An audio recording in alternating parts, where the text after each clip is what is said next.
ओ गुरूर का अंजाम। बहुत समय पहले बनी इसराइल में एक शख्स था जो बड़ा ही नेक, आबिद और जाहिद था।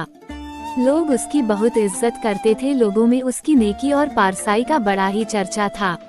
उसी इलाके में एक और आदमी रहता था। लोग उसे बहुत बुरा समझते थे।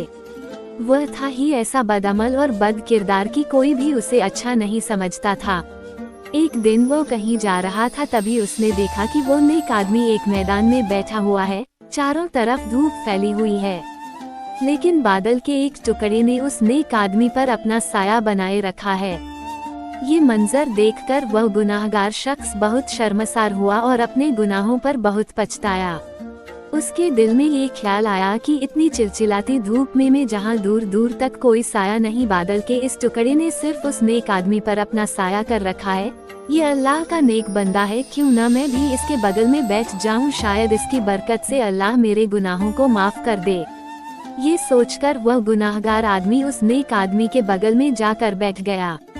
जैसे ही वह गुनाहगार शख्स उस नेक शख्स के पास बैठा, उस नेक शख्स के दिल में ख्याल आया कि ये जमाने का एक बदनाम और बद किरदार इंसान है। इसके बगल में बैठकर कहीं मैं भी न बदनाम हो जाऊं।